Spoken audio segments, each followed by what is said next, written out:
नमस्कार, मैं हूं रीनू। आप सभी दर्शकों का अन्नदाता कार्यक्रम में स्वागत करती हूं। हमारे देश का किसान जन का पोषक है, वह श्रम का देवता है, अन्नदाता है। उसमें ही भारत की आत्मा निवास करती है। ऐसे ही किसानों की प्रगति के लिए हम खेती बाड़ी से जुड़ी हुई बहुत सी नई लाभकारी जानकारियां हर रोज सुबह लेकर आते हैं। तो चलिए कार्यक्रम शुरू करने से पहले देखते हैं आज क्या है अन्नदाता में। अश्वगंधा खेती से किसान कमा सकते हैं अच्छी आमदनी। धान की फसल में तना छेदक और पत्ती लपेटक कीट का नियंत्रण। अश्वगंधा की खेती किसानों के लिए वरदान साबित हो सकती है। एक ऐसे दौर में जब किसानों की फसलों को उचित दाम नहीं मिल रहा, अश्वगंधा की खेती से किसान अच्छा मुनाफा कमा सकते हैं। आमतौर पर आयुर्वेद में अश्वगंधा का प्रयोग कई दवाओं को बनाने में किया जाता है, जिसके चलते बाजार में इसकी मांग बनी रहती है। अगर आप भी अश्वगंधा की खेती करना चाहते हैं तो किन किन बातों पर ध्यान दें, इस बारे में बता रहे हैं बिरसा कृषि विश्वविद्यालय रांची के कृषि वैज्ञानिक डॉक्टर कौशल कुमार। मेरे प्यारे किसान भाइयों, जैसा कि आपको पता है कि ये मौसम अभी मानसून का चलने वाला है और इसमें आपको मैं आज अश्वगंधा के बारे में, अश्वगंधा की खेती के बारे में अवगत करा रहा हूँ। जैसा कि आप जानते हैं कि अश्वगंधा एक बहुत ही ज़्यादा और अच्छा व्यावसायिक महत्व का औषधीय क्रॉप है और इसमें अश्वगंधा की जो जड़ होते हैं वो अनेकानेक उत्पाद बनाने के लिए काफ़ी उपयोगी हैं। अश्वगंधा एक बहुवर्षीय पौधा है। सभी जड़ी बूटियों में सबसे अधिक प्रसिद्ध अश्वगंधा ही है। अगर लाइफस्टाइल डिजीज की बात करें तो तनाव और चिंता को दूर करने में अश्वगंधा को सबसे फायदेमंद माना जाता है। अश्वगंधा के कई तरह के इस्तेमाल के कारण इसकी मांग हमेशा बनी रहती है। अश्वगंधा की खेती कर किसान धान, गेहूं और मक्का की खेती के मुकाबले 50% तक अधिक मुनाफा कमा सकते हैं। तो इसकी कैसे खेती की जाए और किस प्रकार से आप आमदनी इससे व्यावसायिक खेती का लाभ ले सके, तो इसके लिए मैं प्रारंभ करता हूं कि जो वैरायटी आप अश्वगंधा की अभी रिलीज की गई है सरकारी संस्थानों के द्वारा, उसमें से सीमेप का, central institute of medicinal aromatic plant Lucknow का सीमेप का पोषिता काफ़ी अच्छा उसका रिजल्ट है। उसके बाद रक्षिता भी है, आप अपनी सुविधा के अनुसार उसको चयन कर सकते हैं। इसकी उन्नत किस्मों में जवाहर अश्वगंधा 20, WS10 और WS134 का भी प्रयोग कर सकते हैं। वहीं इन किस्मों से लगभग 6 से 8 कुंतल प्रति हेक्टेयर जड़ों का उत्पादन होता है। नर्सरी के लिए प्रति हेक्टेयर 5 किलोग्राम और छिड़काव के लिए प्रति हेक्टेयर 10 से 15 किलो बीज की जरूरत पड़ती है। इसकी खेती के लिए दोमट जो मिट्टी है वो आवश्यक होती है, जिसके pH कम से कम 7.5 से ज़्यादा थोड़ा हो तब भी आपके काम का होगा। और इस प्रकार से आपको 5 से 12 किलोग्राम प्रति हेक्टेयर इसके लिए कम से कम इसके बीज की आवश्यकता होती है। अश्वगंधा की खेती करने से पहले इसके खेत को अच्छी तरह से तैयार कर लेना चाहिए। इसके लिए सबसे पहले खेत की गहरी जुताई कर ले। पहली जुताई के बाद 15 से 18 गाड़ी पुरानी गोबर की खाद को प्रति हेक्टेयर के हिसाब से मिला दे। इसके बाद खेत की 2 से 3 तिरछी जुताई करे। वही भुरभुरी मिट्टी में पाटा लगाकर खेत को समतल कर ले। इसके बाद रोपाई के लिए खेत में 20 सेंटीमीटर की दूरी रखते हुए कतारों को तैयार कर ले। अब ये क्या है कि बरसात में इसको आप लगा सकते हैं, अगस्त सितंबर में तक में भी आप इसकी खेती प्रारंभ कर सकते हैं। और इसके लिए भी आपको बेड बनाने की ज़रूरत है और बेड में आपकी जब सीडलिंग 35 से 40 दिन के बीच जब ये तैयार हो जाता है सीडलिंग, तो उसका आप ट्रांसप्लांटेशन करेंगे। अब जो पौधे कितने आवश्यक होंगे आप इसके लिए, तो यह उसकी जो दूरी है उस पर निर्भर करता है। साधारणतया 50 से 60 सेंटीमीटर की दूरी पर इसे आप लगा सकते हैं। कहीं कहीं पर 60 और 30, कहीं कहीं पर 60 और 40, इस प्रकार से स्पेसिंग जो सेंटीमीटर की है वो दर्शाया गया है। अश्वगंधा की खेती के लिए सबसे पहले नर्सरी तैयार करते हैं। इसके बाद खेत में उठी हुई क्यारियां बना लेते हैं। इसके बाद बीज को कतार बनाकर बुआई करें। वहीं बुआई के लगभग 15 दिनों बाद अंकुरण निकलने शुरू हो जाते हैं। अश्वगंधा की अच्छी फसल के लिए समय समय पर खरपतवार नियंत्रण करें ताकि जड़ों की अच्छी बढ़त हो सके। इसके लिए बिजाई के 25 से 30 दिन बाद खुरपे से तथा 45 से 50 दिन बाद कसौले से गुड़ाई करें। मैं फिर से बता दूं कि इसमें किसी भी प्रकार का अगर आप वैसे कीटनाशक या वैसे कोई खरपतवार नाशी केमिकल का प्रयोग करते हैं तो जो ऑर्गेनिक या जैविक खेती की परिकल्पना को आघात भी पहुंचता है। दूसरी बात है जो इसके जड़ हैं, जड़ को आप इसकी हार्वेस्टिंग मई के महीने में आप कर सकते हैं और उस समय तक ये फसल मैच्योर हो जाता है और इसकी जड़ को पहले निकालने के बाद ज़मीन से पूरी तरह से आपको साफ करना होता है ताकि मिट्टी के कोई भी अंश या कोई बाह्य अवयव के कण इसमें ना हो। तो इसका आप खासा ख्याल रखें। फिर इसके बाद इसे जड़ को सुखा लेना चाहिए। यह आपके लिए एक बहुत ही उत्तम कोटि का फसल है और अश्वगंधा से जितने उत्पाद बनते हैं और अश्वगंधा के साथ बहुत सारे प्रोडक्ट इस समय मार्केट में आए हैं जो शरीर में रोग प्रतिरोधक क्षमता बढ़ाने के लिए काफ़ी कारगर हैं। और अश्वगंधा की जो फसल है वो काफ़ी बहुत ही अच्छा किसानों के लिए लाभदायक है। इसका मूल्य हर समय मिलता है और इसका तो राष्ट्रीय और अंतर्राष्ट्रीय मार्केट भी है। ब्रेक के बाद एक बार फिर से आप सभी दर्शकों का अन्नदाता में स्वागत है। किसान अपनी मेहनत, महंगे बीज, खाद का इस्तेमाल कर धान की खेती करता है। ऐसे में फसलों का सही प्रबंधन नहीं करने से कीट और रोगों के कारण किसानों को काफी नुकसान उठाना पड़ता है। अभी धान की फसल में सबसे ज्यादा नुकसान तना छेदक कीट के कारण होता है। अगर किसान सही समय पर इसका नियंत्रण करें तो होने वाले नुकसान से बच सकते हैं। देखिए हमारी ये खास रिपोर्ट।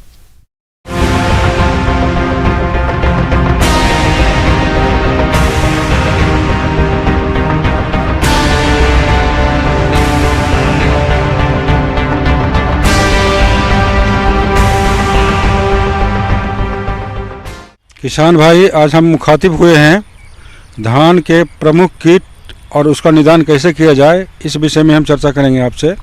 अब धान की खेती का मौसम शुरू हो गया है तो धान में लगने वाले हानिकारक कीट यूँ तो बहुत हैं, लेकिन करीब आधा दर्जन कीड़े ऐसे हैं जो धान के फसल को काफ़ी नुकसान करते हैं।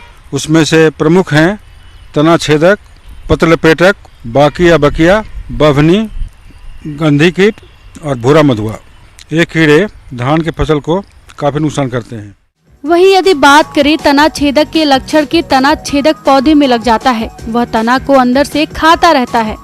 उसके बाद तना सूखा हुआ दिखाई पड़ता है। फिर कुछ दिन बाद पौधा लाल कलर का हो जाएगा और उसके बाद पूरा सूख जाता है। तो इस प्रकार से हम तना छेदक कीट को पहचान सकते हैं। तो तना छेदक जो कीड़ा है और साढ़ा कीड़ा है, साढ़ा कीट है, ये दोनों धान के नर्सरी से ही, पौधशाला से ही शुरू होता है इसका आक्रमण। और तना छेदक धान के तना में छेद करके उनके आंतरिक भाग को खाता रहता है, जिसके चलते ऊपर की पत्तियां सूख जाती है और ऊपर का जो गाभा है वो भी सूख जाता है, और सूखे हुए अवस्था में वो भूरे रंग का हो जाता है, जिसको हम डेड हेड कहते हैं उस लक्षण को। और वही जब धान का जो तना छेदक है, अगर बाली फूटने के बाद इसका आक्रमण होता है तो जो कीटग्रस्त पौधा है उसका जो बाली होती है उसमें दाने नहीं पड़ पाते हैं, सिर्फ भूसा रह जाता है, जिसको हम व्हाइट ईयर हेड कहते हैं, सफ़ेद बाली रहती है। पत्ती लपेटक कीट, इस कीट की सूड़ी ही हानिकारक होती है। ये सूड़ियाँ पीले हरे रंग की शरीर तथा गहरे भूरे रंग के सिर वाली लंबी होती हैं। इस कीट के प्रकोप की पहचान यह है कि खेत में बहुत सी मुड़ी हुई पत्तियां दिखाई देने लगती हैं। जिन पत्तियों में इसका प्रकोप होता है वे सिकुड़ी और सूखी सी दिखती हैं।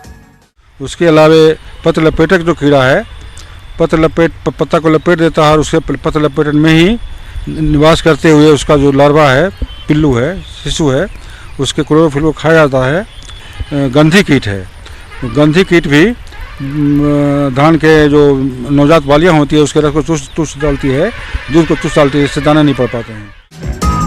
धान में गंधी बग, यह कीट वयस्क रूप में बेलनाकार थोड़ा हरापन लिए भूरा होता है। प्रौढ़ कीट एक प्रकार की तीखी दुर्गंध छोड़ता है। शिशु तथा प्रौढ़ बाली की दूधिया अवस्था में रस चूस लेते हैं, जिसके फलस्वरूप बाली खाली रह जाती है और उनमें छोटे छोटे धब्बे पड़ जाते हैं।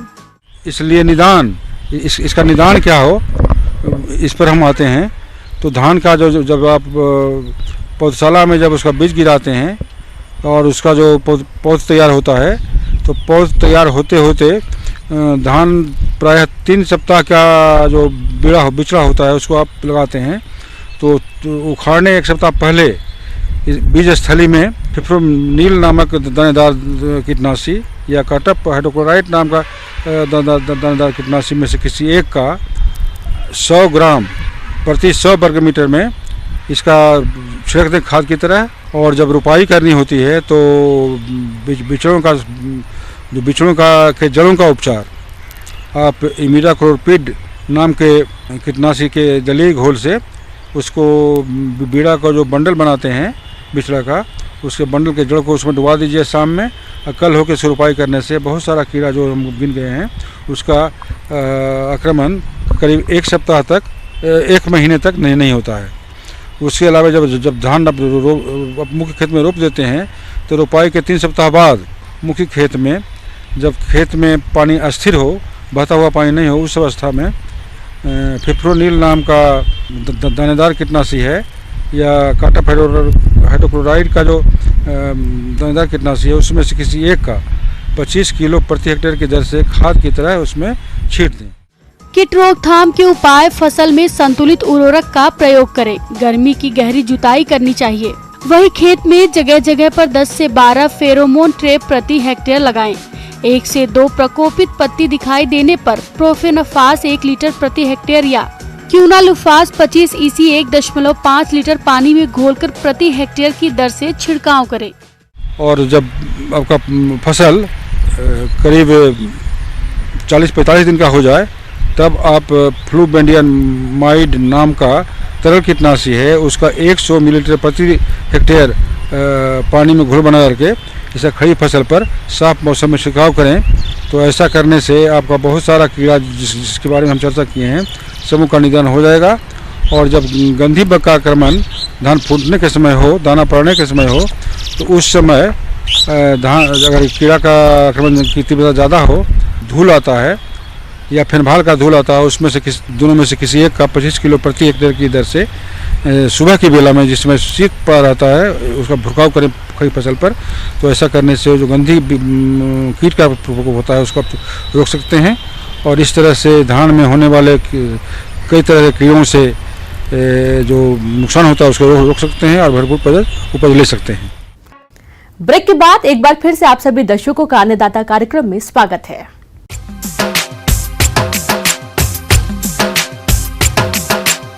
प्राकृतिक आपदाओं और खेती की बढ़ती लागत के कारण आज कृषि करना घाटे का सौदा साबित हो रहा है। अगर किसान समेकित कृषि प्रणाली को अपनाकर खेती करें तो कृषि के जोखिम को कम करते हुए प्रति इकाई क्षेत्र से अच्छा लाभ ले सकते हैं। तो ये समेकित कृषि प्रणाली क्या है और इसके फायदे क्या हैं? इसके लिए देखिए ये खास रिपोर्ट। हमारे प्यारे किसान भाइयों नमस्कार। आज मैं आपको समेकित कृषि प्रणाली जिसको अंग्रेजी में इंटीग्रेटेड फार्मिंग सिस्टम के बारे में बताना चाहूँगा, जो आज के परिप्रेक्ष्य में बहुत ही लाभकारी है और आज की ज़रूरत है कि कम ज़मीन में भी आप ज़्यादा से ज़्यादा लाभ ले सकते हैं। हमारे किसान भाई तो कृषि प्रणाली अपनाते हैं, किसान भाई हमारे खेती करते हैं, उद्यान की खेती करते हैं, मगर समेकित कृषि प्रणाली से उन्हें बहुत लाभ होगा और दुगुना लाभ होगा। सबसे पहले आप यह जान लें कि समेकित कृषि प्रणाली है क्या। समेकित कृषि प्रणाली एक ऐसी तकनीक है जिसमें खेतीबाड़ी से जुड़े 2 या 2 से अधिक उद्यमों को इस प्रकार व्यवस्थित करते हैं जिससे वे एक दूसरे को लाभ पहुंचाएं और लागत में भी कमी हो। समेकित कृषि प्रणाली किसानों के पास उपलब्ध संसाधनों, बाजार मांग और पूंजी पर निर्भर करती है। यूँ तो इसके बहुत से मॉडल हैं जिनमें फसल आधारित मॉडल, पशु व्यवसाय आधारित मॉडल, तालाब आधारित मॉडल, वन आधारित मॉडल, बागवानी आधारित मॉडल काफी प्रचलित है। अगर उनके पास फसल के बेस है तो फसल आधारित कृषि समेकित कृषि प्रणाली अपनाएं। जमीन कम है, मुर्गी पालन, बकरी पालन करना चाहते हैं तो लाइव स्टॉक बेस ये समेकित कृषि प्रणाली अपनाएं। अगर उनके पास तालाब है तो बत्तख, सांप, मछली पशुपालन समेकित कृषि प्रणाली अपना सकते हैं। साथ में इसमें आप है ना औषधि पौधे भी लगा सकते हैं, और इसमें कई आज के दिनों में ऑर्गेनिक सब्जी उसके बेस पर भी आप है ना आधारित कृषि प्रणाली अपना सकते हैं। उसी के किनारे आप मशरूम की खेती करें, बीच में जो भी ज़मीन आपके पास है, चाहे 1 एकड़ है, आधा एकड़ है, उसमें आप है ना ये ऑर्गेनिक कृषि प्रणाली अपनाएं, सब्जी उपजाएं, और उसका एक अलग महत्व है, दाम भी ज़्यादा मिलेगा, और आज लोग ऑर्गेनिक खेती की तरफ जा रहे हैं। आम भाषा में कहें कि पुराने तरीकों से खेती करना, जिसमें सभी आवश्यकताओं की पूर्ति के लिए खेतीबाड़ी के साथ अन्य व्यवसायों को किया जाता था, एक प्रकार की समेकित कृषि प्रणाली ही है। लेकिन वैज्ञानिक ढंग से इस प्रणाली को किया जाए तो केवल मुनाफा ही मुनाफा है, और ये पर्यावरण के लिए लाभदायक है। अगर समेकित कृषि प्रणाली के आदर्श मॉडल की बात करें तो एक तालाब होना जरूरी है, जिसमें वर्षा जल का संचयन हो। उसमें आप बत्तख पालन के साथ विभिन्न तरह की मछलियों का पालन कर सकते हैं। साथ ही इसके पानी का प्रयोग आप खेतीबाड़ी में भी कर सकते हैं, और फसलों के अवशेषों का प्रयोग पशुपालन में कर सकते हैं। पशुओं से प्राप्त उत्पाद का प्रयोग कर सकते हैं। इनके गोबर का प्रयोग गोबर गैस बनाने में खाद के रूप में मछलियों के आहार में कर सकते हैं। तालाब के किनारों पर फल और वानिकी वृक्ष लगा सकते हैं। साथ ही तालाब के ऊपर छोटा सा घर बनाकर मुर्गी पालन, बटेर पालन जैसे कई व्यवसायों को अपना सकते हैं। तालाब आपके पास है किसान भाइयों को, तो तालाब में बत्तख रखें, मछली का पालन करें। मछली में 3 लेयर की मछली, वो मछली रखें जो नीचे की सतह में जो मछली रहती है, जैसे कि है ना मागुर मच्छी, ये आपको निचले सतह में रहती है। बीच वाले सतह में है ना रेहू कतला है, और ऊपर वाले सतह में आपको सिल्वर कार्प है। तो एक ही तालाब से तिगुना आपको उत्पादन होगा। तालाब के मेढ़ के पास अच्छे किस्म का बनाना लगाएं, जो ड्वार्फ वैरायटी है, कैवेंडिश लगाएं। आप है ना पपाया भी लगा सकते हैं, अमरूद का वैरायटी लगा सकते हैं, और पपाया में रेड लेडी पपाया अगर आप लगाएंगे तो किसान भाइयों को और ज़्यादा इससे लाभ होगा। इसी तरीके से अमरूद के बीच में भी इंटरक्रॉपिंग जिसको हम कहते हैं वो लगाएंगे तो किसानों को आमदनी। इसका समेकित कृषि प्रणाली का लक्ष्य यही है कि हम किसान भाइयों को ज़्यादा से ज़्यादा लाभ पहुंचाएं, और उनकी जितनी भी ज़मीन है, अगर उनके पास आधा एकड़ ज़मीन है तो आधा एकड़ के लिए समेकित कृषि प्रणाली के अपनाएंगे। उसमें वो लिखेंगे कि अगर उनके पास फसल उत्पादन करना है तो फसल उत्पादन करें, उसके बगल में वो पौधा का उत्पादन करें, उद्यान पौधा उसमें लगाएं, फ्रूट्स के पौधे लगाएं, और जो ज़मीन बची हुई है उसमें पोल्ट्री करें, मुर्गी पालन करें। कड़कनाथ आज के दिनों में ज़्यादा फायदे की चीज़ है। मुर्गी तो पालते हैं हमारे किसान भाई, मगर अब देखना है किसान भाइयों की हमें किसमें ज़्यादा लाभ होगा, कि वो ज़्यादा से ज़्यादा वो फसल लगाएं जिससे उसमें लाभ हो। मधुमक्खी के 5 बॉक्स लगा लेंगे तो उनको है ना उसमें शहद निकलेगा, 40 केजी से 50 केजी उनसे शहद निकलेगा। तो इसका मकसद ये है समेकित कृषि प्रणाली में कि हम जो भी उसमें हम लगाएं, ज़्यादा से ज़्यादा कंपोनेंट उसमें यूज़ कर सकते हैं, क्योंकि समेकित कृषि प्रणाली में बाहर से खाद देने की ज़रूरत नहीं पड़ती है। और इससे जो गोबर, जैसे अगर गाय आपने रखा तो उसका गोबर खाद में काम आएगा, उसी से हम वर्मी कंपोस्ट बना लेंगे। जो बाज़ार में आपको 10 रुपये किलो मिलता है वर्मी कंपोस्ट, वो आप खुद तैयार करेंगे। जब वर्मी कंपोस्ट आप गोबर से बनाएंगे तो आप वर्मी वाष्प भी आप बेच सकते हैं, फिर वर्मी भी बेच सकते हैं, जिसको हम कहते हैं केचुआ खाद, जो आसान से। तो हमारे यहाँ जो मॉडल है उसमें किसान हमारे रह रहे हैं, तो एक किसान परिवार अपने आप को उस जो उनके पास ज़मीन है उसी आधारित समेकित कृषि प्रणाली अपनाए। समेकित कृषि प्रणाली से हम पर्यावरण को हो रहे नुकसान पर बहुत हद तक काबू पा सकते हैं। उपलब्ध संसाधनों का विवेकपूर्ण दोहन करते हुए अपनी आय में वृद्धि कर सकते हैं। किसान कृषि के विभिन्न उद्यम जैसे मवेशी पालन, बत्तख पालन, मुर्गी पालन से किसानों को रोजाना आय प्राप्त हो सकती है, जिससे वो अपनी रोजमर्रा की जरूरतों की पूर्ति कर सकता है। समय और क्षेत्र की मांग को जानकर अधिक लाभ कमा सकते हैं, और आधुनिक तकनीक के द्वारा उर्वरकों और चारे के अत्यधिक खर्चे को भी कम कर सकते हैं, जिससे हमारी लागत कम और मुनाफा अधिक होगा। तो इस तरीके से हमारे किसान भाइयों को जागरूक होना होगा और समेकित कृषि प्रणाली को अपनाने की जरूरत है।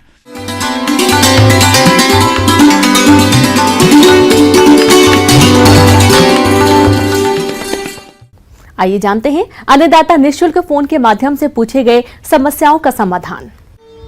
अन्नदाता निःशुल्क फोन संपर्क सेवा के माध्यम से पूछे गए प्रश्नों में से आज हमने जिस प्रश्न को कार्यक्रम में शामिल किया है उसे पूछा है ग्राम बिशनपुर जिला मधुबनी के कृषक अवधेश कुमार ने ये अरहर की उन्नत बुआई तकनीक के बारे में जानकारी चाहते हैं। तो अवधेश कुमार जी, आपकी जानकारी के लिए प्रस्तुत है कार्यक्रम का ये अंश। ये ऊपरी ज़मीन में हम अरहर की फसल लगाते हैं और ऐसा हम इसलिए करते हैं क्योंकि कहीं भी पानी का रुकाव नहीं होना चाहिए, वाटर स्टैग्नेशन नहीं होना चाहिए। अरहर की फसल अगर आप लगा रहे हैं तो टाड़ ज़मीन, ऊपरी ज़मीन में आप लगाएं। दूसरी चीज़ कि टाड़ में जो मिट्टी की जो शक्ति है वो थोड़ी कम होती है, तो उसके लिए आपको जो सड़ी हुई गोबर की खाद है वो डालनी चाहिए। इसमें डीएपी अगर आप 100 किलो डालेंगे 1 हेक्टेयर में तो आपको नाइट्रोजन और फास्फोरस की उपलब्धता पूरी हो जाएगी, और करीब 33 से 34 किलो अगर आप एमओपी डालते हैं तो वो पूरी हो जाती है। सल्फर की भी 20 किलोग्राम मात्रा अन्य उर्वरकों के साथ मिलाकर खेत की तैयारी के समय ही प्रयोग कर दें। अगर आप डीएपी की जगह पर सिंगल सुपर फास्फेट का प्रयोग कर रहे हैं तो उस दशा में सल्फर का प्रयोग न करें, क्योंकि इसमें सल्फर की मात्रा पहले से ही मौजूद रहती है। साथ ही इसमें नाइट्रोजन नहीं होता है, इसलिए आपको यूरिया की भी 30 से 35 किलोग्राम मात्रा प्रयोग करनी होगी। दूसरी चीज आपको ये जानना होगा कि कौन कौन सी किस्में हैं जो हमारे प्रदेश में, खास करके जो नॉर्थ ईस्ट प्लेन जोन है जिसमें उत्तर प्रदेश, बिहार या फिर झारखंड ये सब आता है, उसमें लगाई जा सकती है। तो आप अगर जल्दी तैयार होने वाली जो किस्म है उसमें उपास 120 आप लगा सकते हैं। देर से तैयार होने वाली जो किस्म है उसमें बिरसा अरहर 2 जो हम लोगों ने अभी अभी वैरायटी डेवलप की है या नोटिफिकेशन हुआ है उसको आप लगा सकते हैं। IPA 203 आप लगा सकते हैं। मध्यम अवधि में आप बिरसा अरहर 1 लगा सकते हैं। तो अगर आप जान चुके हैं कि किसमें कौन कौन सी लगानी चाहिए, उसके बाद आपको बीजोपचार आवश्यक है। बीजोपचार हमें पता है कि वो बीमारी या कीड़े मकोड़े को कम करता है, नहीं होने देता है। हम सभी जानते हैं कि 1 किलो बीज के लिए 2 ग्राम बेबिस्टीन दवा का इस्तेमाल करते हैं, और जो फफूंदीनाशी ये दवा है जो हमें बचा लेती है हमारे फसल को। इसके अलावे हम कीड़े के लिए क्लोरोपायरीफास दवा का भी इस्तेमाल कर सकते हैं। साथ ही साथ दलहनी फसल में राइजोबियम कल्चर का बहुत बड़ा योगदान होता है। राइजोबियम का पैकेट मिलता है जिससे आप 1 पैकेट से आधा एकड़ बीज को बड़े आराम से उपचारित कर सकते हैं। और इसके आगे हमें ये ध्यान देना होगा कि पौधे की संख्या सही होनी चाहिए, उसके लिए बीज दर जानना होगा। करीब 16 से 20 किलो प्रति हेक्टेयर बीज हम अरहर की लगाते हैं। मध्यम अवधि की जो किस्म है उसमें करीब 60 से 20 सेंटीमीटर, मतलब कतार से कतार की दूरी 60 सेंटीमीटर और पौधे से पौधे की दूरी 20 सेंटीमीटर। जो जल्दी तैयार वाली किस्म है उसमें 45 सेंटीमीटर आप कतार से कतार की दूरी रख सकते हैं।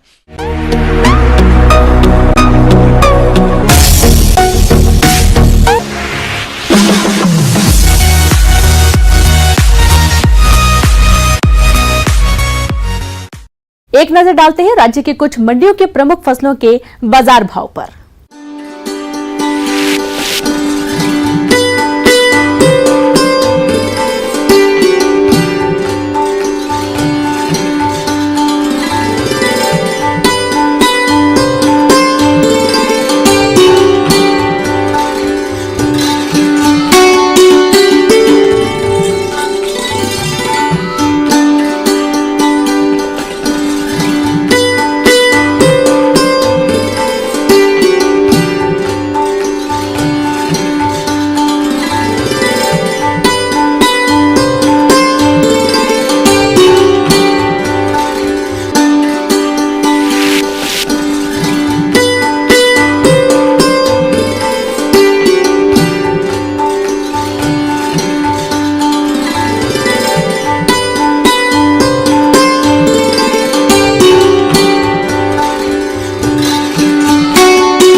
किसान भाइयों, कृषि संबंधित समस्या और सुझावों के लिए आप हमें इस पते पर संपर्क कर सकते हैं। प्रोड्यूसर अन्नदाता news 18 Bihar Jharkhand, Ramoji film city Hyderabad 501512। साथ ही आप हमें ईमेल भी कर सकते हैं। हमारा ईमेल है p18annadatabihar@nw18.com। इसके अतिरिक्त आप हमें निःशुल्क हेल्पलाइन नंबर 1800889216 पर सोमवार से शनिवार सुबह 10 बजे से शाम 4 बजे के बीच संपर्क कर सकते हैं। अब समय हो रहा है आपसे विदा लेने का। कल फिर मुलाकात होगी कृषि से जुड़ी महत्वपूर्ण जानकारियों के साथ। नमस्कार।